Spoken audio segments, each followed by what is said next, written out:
see, folks. Let's see what ends up happening right here.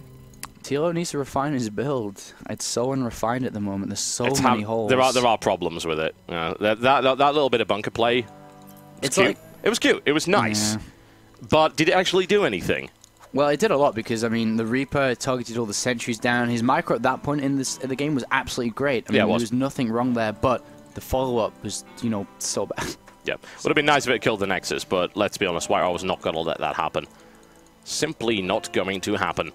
Well, let's go and Shadow Temple, shall we, and see if TLO can pick the series back up. We've got White Raw in the yellow trunks. He is playing Protoss to the east of the Shattered Temple versus his opponent, TLO. He's in the red trunks, and he is playing Terran to the north.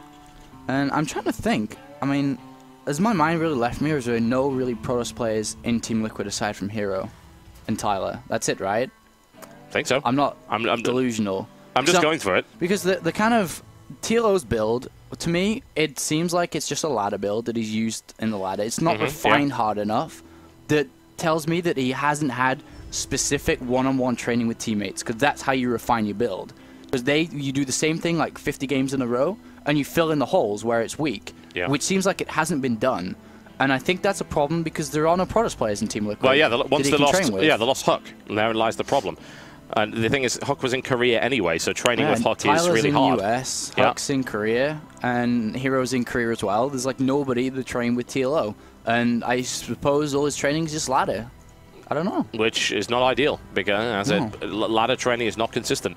So, yeah, it does seem like this build does have problems with it. It looks like TLO at least opens the same way this time around.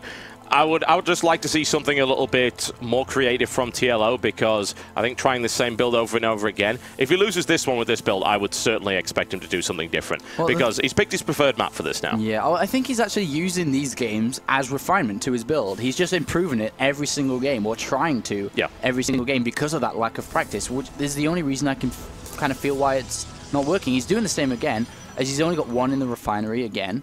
He's going to be going for this double marine into Tech Lab. And it looks like he's just going to do the same thing again. He wants to refine this. Basically, when somebody's like this, the mentality they have is like, my build is good. It will work. It's just we didn't execute it properly. Didn't do this properly, or I didn't fill this in properly.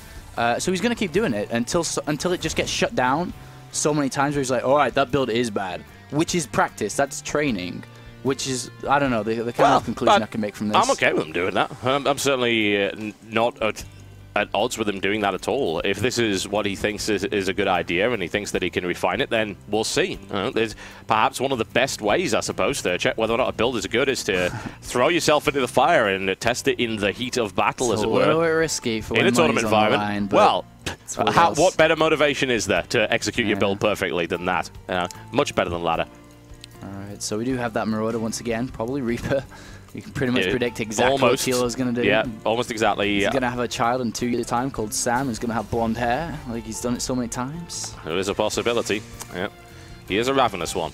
We've got the second barracks coming down right here. There is that Reaper, just to be expected. Now, the SCV will go back in there, and no SCV going down with it this time, so perhaps no bunker pressure this time around. Very early robo from White Raw here. Pretty fast. He's going to be looking for he can go for an observer straight away, but I don't think he needs to. I wouldn't be surprised if he went directly for like an immortal and then just pushed out, because it's like so many holes in the build that I'd probably just kill him. The late stim is what does him in that regard, because if you've got stim marauders, yeah, you can eat through marauder shield, you can eat through immortal shields quite fast. If you've not got stim marauders, immortals are going to laugh at you. And they're going to chew through you very, very easily.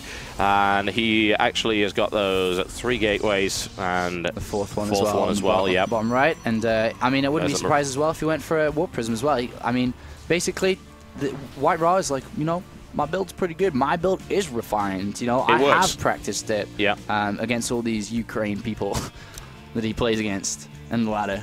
He knows what he's doing. At the same time, it's going to be tough, because I think this build is going to be pretty good for White Raw. He's going to lift up these 3 Zealots in the Stalker. He's going to drop them in the main base, and then he's going to warp in 4 gateways. It's literally 4 gateways with a pylon in your base. That pylon is the... Is a warp prism. Yeah, it's going to be really difficult. There's no stim, there's no concussor shells yet.